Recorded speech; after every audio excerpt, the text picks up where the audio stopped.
لیکن ساتھ ہی میں 1950 کو یہی ہماری ڈیموکریسی جب ترتیب پا گئی، جمہوریت، اور اس کے لا بنائے گئے تو قانون بنا کر ہمیں دیا گیا، تو قانون پر عمل کرنے کی پابندی لگائی گئی۔ تو آپ کے دماغ میں ایک سوال آتا ہوگا، 1947 میں آزاد کر دیا اور پھر 1950 میں 1950 میں پھر قانون میں پابند کر دیا، پھر یہ کیسی آزادی؟ میں یہاں بتانا چاہوں گا کہ آزادی کا مطلب کیا ہے وہ بھی سمجھ لیں آپ۔ آزادی کا مطلب یہ ہے کہ انسانی اقدار کے ساتھ، انسانی اصول کے ساتھ جینا اور دوسرے کی آزادی کو خراب نہ کرنا، یہ صحیح معنوں میں آزادی ہے۔ آزادی کا مطلب یہ بھی نہیں ہے کہ کوئی ننگا پھرتا رہے اور دوسرے کو تکلیف دے، وہ آزادی تو جنگلوں کی آزادی ہے، جانوروں کی آزادی ہے۔ میرے عزیزو، آزادی کا مطلب یہ ہے کہ تمہیں ایک جو سمویدھان دیا گیا ہے وہ ڈسپلن مینٹین کر کے جو چلے گا وہی سب سے بہترین آزادی ہے۔ قانون کے خلاف جو بھی کرتا ہے، ہمارے آقا صلی اللہ تعالیٰ علیہ وسلم نے بھی ہمیں اصول عطا کیے، فرامین عطا کیے، اور یہ بھی فرمایا من غشنا فلیس منا، جس نے ہمیں دھوکہ دیا وہ ہماری امت میں سے نہیں ہے۔ اس لیے دھوکہ دینا، رشوت دینا، یہ تمام چیزیں جو قانون کے ساتھ آج ہو رہی ہیں، ان سب سے آج ہمیں مکتی چاہیے، آزادی چاہیے۔ ہم یہ سوچتے ہیں کہ 500,000 دے کر کے قانون توڑ دیں گے، ایسا کبھی نہیں کرنا چاہیے۔ قانون کے رکھوالے بھی ایسا نہ کریں، ہندوستان کا کوئی شہری بھی ایسا نہ کرے، اس لیے کہ 500,000 دے کر کے اگر آپ نے قانون توڑ دیا تو گویا کہ آپ نے ہندوستان کے سمویدھان کے ساتھ کھلواڑ کیا ہے۔ آگے آنے والی نسلیں پھر ڈسپلن کبھی مینٹین نہیں کر پائیں گی۔ اس لیے ہر ایک کو رشوت کے خلاف بھی کھڑا ہونا ہے، کرپشن کے خلاف بھی کھڑا ہونا ہے، کیونکہ کرپشن کے خلاف کھڑا ہونا ہی ہمارے ہندوستان کے سمویدھان کی حفاظت کے لیے کھڑا ہونا ہے۔ بس میں انہی باتوں کے ساتھ آج میں فخر کے ساتھ یہ کہتا ہوں، پہلی مرتبہ ہم گراؤنڈ میں جمع ہوئے ہیں، پہلی مرتبہ ہی ہمارا یہ کاریکرم، یہ جو پروگرام ہوا ہے، پہلے آج ہمیں سیکھنا بہت کچھ ہے، ہم بچے ہیں اور بہت ساری چیزیں ابھی ہمیں سیکھنی باقی ہیں۔ ڈپارٹمنٹ کا بھی میں شکر گزار ہوں کہ انہوں نے پرمیشن دیا، بی ایم سی والوں نے اور دیگر یہاں پر منتظمین نے۔ خاص طور پر آج میں آپ کو ایک بات بتا دوں، مدینہ جامع مسجد کی آواز پر آج پاک سائٹ اور گھاٹ کوپر کے قریب کی جتنی تنظیمیں تھیں، کمیٹیاں تھیں، الحمدللہ وہ سب یہاں پر آج حاضر ہو چکی ہیں۔ ایک جھنڈے کے تلے ہم سب جمع ہوئے ہیں۔ مجھے امید ہے کہ پھر یہ جھنڈے تلے جب بھی آواز اٹھائی جائے گی ہم سب ایک جگہ جمع ہو جائیں گے، جمع ہوں گے نا انشاءاللہ۔ یہاں پر میں سارے کمیٹیوں کے نام پڑھ نہیں پاؤں گا، الامان فاؤنڈیشن کی طرف سے ہے، رہبر کمیٹی کی طرف سے ہے، آپ اپنے بینر اوپر اٹھائیں تو پتہ چلے گا۔ شاداب ایجوکیشن ویلفیئر سوسائٹی یہاں پر ہے، فیضان مصطفیٰ ویلفیئر سوسائٹی، سہایتا سوشل کمیٹی، پنکیشا درگاہ مسجد ٹرسٹ، مدینہ عیدگاہ کمیٹی،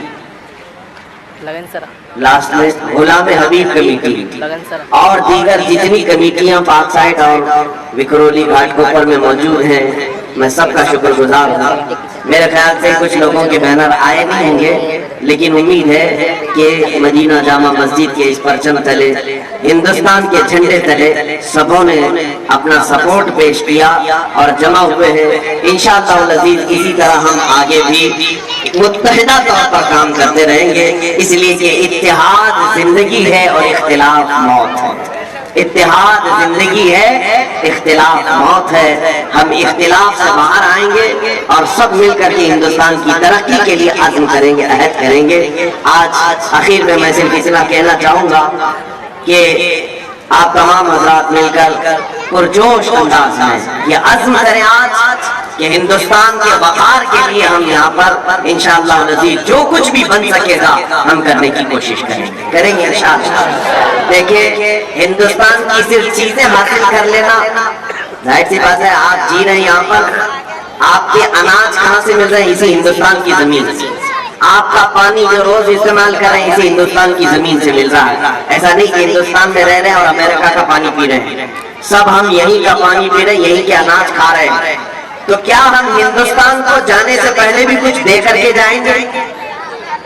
یہ ہر ایک نوجوان کے اندر خواہش ہونی چاہیے کہ میں بھی ہندوستان کی ترقی میں اپنا کچھ حصہ دے کر کے جاؤں، جیسے ہمارے پرکھوں نے دیا ہے، بڑے بڑوں نے دیا ہے، جتنے لوگوں نے بھی ہندوستان کو بنانے میں یوگدان دیا ہے آج ان کے نام لیے جاتے ہیں۔ اسی طرح ہر مسلمان کو، ہر ہندوستانی شہری کو یہ عزم کرنا چاہیے، صرف میں ہندوستان کی مٹی میں رہ کر کھا پی کر کے چلا نہ جاؤں، بلکہ ہندوستان کی ترقی میں میں اپنا بھی کچھ حصہ رکھ کر کے جاؤں، کوئی تو ایسا میں کام کر کے جاؤں۔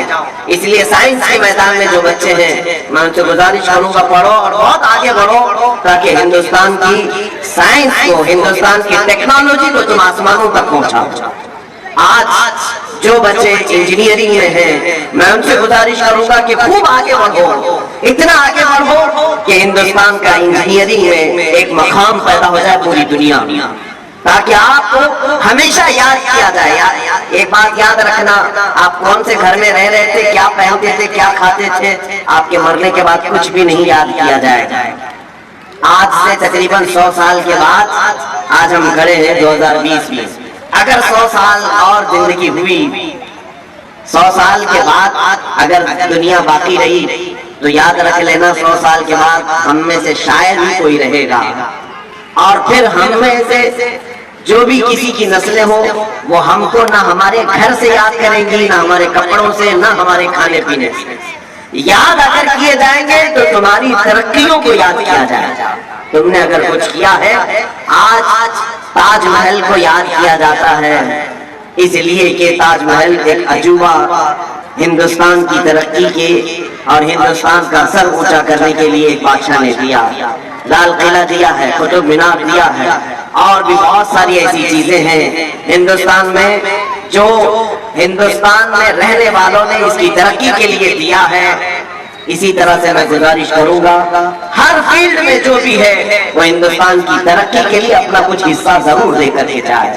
ظاہر سی بات ہے آج یہ بات یاد کی جائے گی، اگر آپ نے انجینئرنگ میں جیسے پلین بنانے والا کون تھا، سب سے پہلے ایروپلین کس نے اڑایا، وہ ہمیشہ یاد کیا جائے گا۔ کمپیوٹر کس نے بنایا، یہ ہمیشہ یاد کیا جائے گا۔ ٹیلی فون کس نے بنایا، یہ ہمیشہ یاد کیا جائے گا۔ ایسی کچھ ایجادات کرنے والے ہمارے پاس اسٹوڈنٹس ہونا چاہیے۔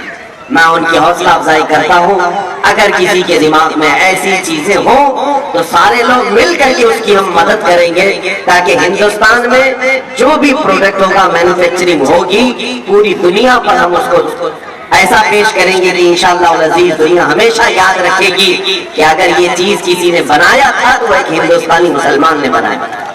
انشاءاللہ العزیز آج ہم یہاں عہد کر کے جاتے ہیں، اخیر میں صرف اتنا ہندوستان کے لیے دعا کروں گا، اللہ رب العزت کی بارگاہ میں مولا کریم ہم سب کو اتحاد و اتفاق کی زندگی عطا فرمائے، مولا رب العزت ہم سب کو نظر بد سے محفوظ فرمائے۔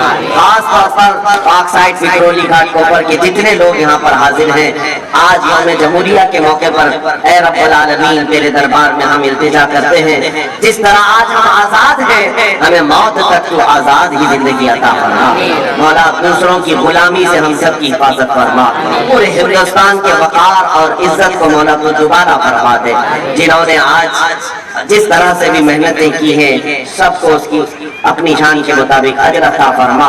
اے کریم خدا ان نونہال بچوں کے مستقبل کو روشن و تابناک بنا دے، ہماری ماؤں اور بہنوں کی عزت و وقار کو بلند فرما دے، ان کی کوکھ سے نیک و صالح اولاد نصیب فرما۔ خصوصاً مولا ہمارے مذہبی شعار کی تو حفاظت فرما، جو بھی ہمارے دین و ایمان اور ہندوستان کے امن و چین و سکون کو غارت کرنے کی کوشش کرے، اے مولا تو اس کے لیے